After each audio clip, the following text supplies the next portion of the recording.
dadka maanta jooga waxa laga yaabaa in ahdaaf yar yar oo tiro badan lagu sameeyo dadaal jaamacadda ka bax jaamacadda haddaad secondary ka soo bax baa lagu leeyahay kow haddaad keento natiijada intaa leeg mu'ahal waxaad u tahay inaad jaamacad gasho waxa hadaf lagaaga dhigay inaad jaamacad gasho jaamacaddaada imanaysa waxa lagu leeyahay buudnada intaa leeg haddaad keento waxaad mu'ahal u tahay shahaado lagu siiyo bachelor baad qaadanaysa suuqi shaqada wuxuu leeyahay haddaad bachelor intaas la timaado shaqa lagu siinaya shaqada markaad hesho waxa leeyahay haddaad lacag intaa leeg soo hoyso dee waad guursan karaysaa markaad guursatana dee guraad dhisan karaysaa waxaanaad waddo dhammi way dhammaanayaan maxaa cimriga ku dhammaaday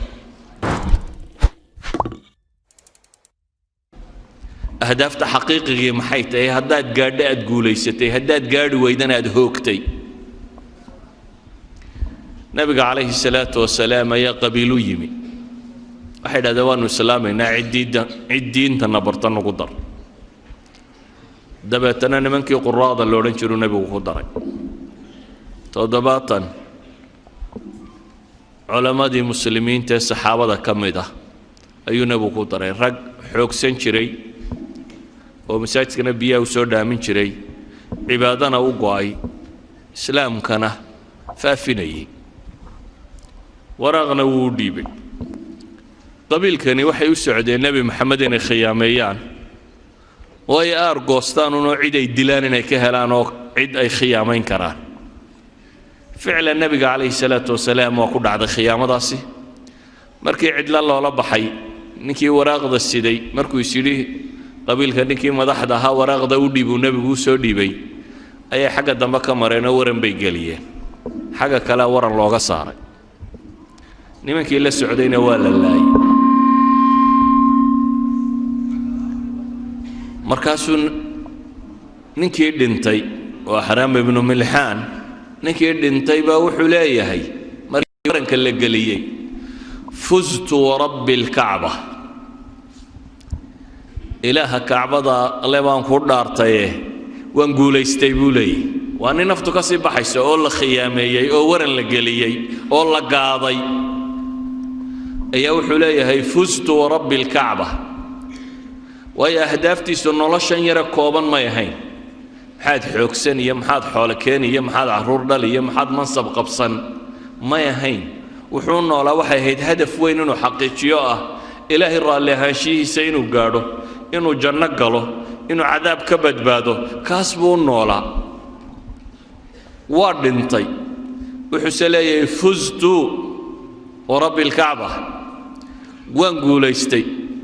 intuu dhaartay buu wuxuu leeyahay waan guulaystay ayuha alikhwa guusha dhabta ama ahdaafta dhabta ay saxaabadu raadinayeen uu nebigu leeyahay la dagaal galo waxay ga dhiciya janna leediin oo kii ku dhintaa uu leeyahay fustu rabbi alkacba kaas baa ah ahdaafta dhabta ee loo noolaado waxaynu u baahannahay marka qofka muslimka ee nooli inaad u diyaargarowdo su'aalaha dhabta ee aakhira kaa horreeya as'ila halkan laynoogu sii sheegay laynagu yidhi jawaab u diyaarso markaasaad guulaysanaysaa haddaad kuwaa jawaab u diyaarsato waxaanaynu wadno oo dhammee kale waxba ma anfacaan naftu markay kaa baxday xabaasha lagu geeyo CV-gaagaa lagu weydiin soo shaqooyinka CV laydinma weydiiyo mu'ahilaadkaaga shahaadadahaaga iyo waxaad sidato maxaad u malayn marka xabaasha lagu geeyo CV-ga lagu weydiinayo muxuu noqonayaa cidi ku weydiin mayso war magacaa reerkaad ka dhalatay shahaadadaad sidatay maxaad xoolo dhaqday intaad carruur ka timi intaad daara dhistay waxaa cidi kaa warsan mayso waxaa lagu weydiinayaa as'ila muxadada halkan lagugu soo sheegay oo lagaa rabay inaad ku sugnaato man rabbuk wamaa nabiyuk wamaa diinuk waxaa lagu weydiinayaa su'aalo macruuf oo ah war intaad noolayd yaa kuu rabbi ahaa rabbiga waa kuma yaad caabudi jirtay yaad nolosha ula qasdiday yaa hadafkaagu ahaa inaad raalli ahaanshihiisa caddayso xaqiijisid waxa lagu weydiinayaa muxuu ahaa dhaqanka iyo mabda'a iyo waxaad rumaysnayd diinta maxay ahayd waxa lagu weydiinayaa محمد maxaad ka rumaysnayd عليه الصلاة والسلام هذه الأسئلة وأسئلة هذا اللي نوسي قدمه وامتحان هيستو سؤالهيسة لكن معرفة وحبا ما أنفعه هذا يعني التطبيق لهين قفك الله السقاوم بالسقمة يثبت الله الذين آمنوا بالقول الثابت في الحياة الدنيا وفي الآخرة لبن ملك بدن ومنكر النكير لا يدهضه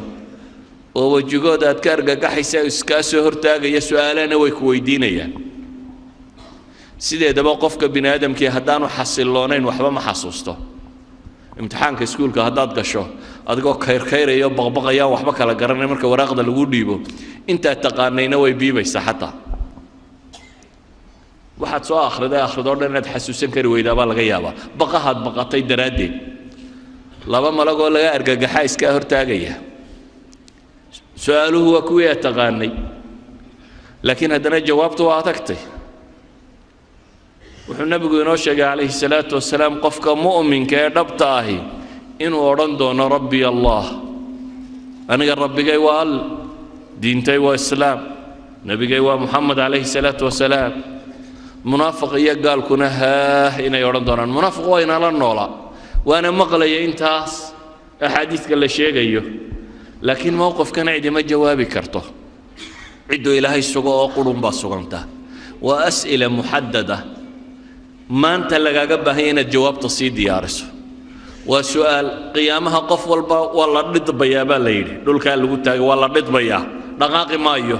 أفر سؤال ده وكجوابه مو يعني همشان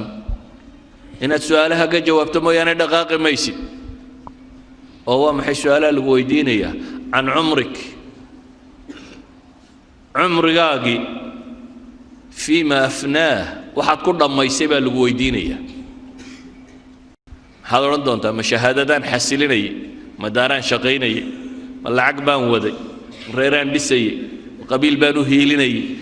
maxaa ku dhamaaday waqtigi maxaa ku hadafayad xaqiijinaysa nolosha si gaar ah waxa lagu sii weydiinaya shabaabnimadaadii fiima ablaah shabaabnimadu waa waqti yar oo dhamaato gabowda maxaad ku gaboojisay shabaabnimadaadii baa lagu weydiin doonaa waxa lagu weydiin doonaa wixii miinise ku soo galay ee xoolaha xaqaad ka keentay iyo xaqaad ku bixisay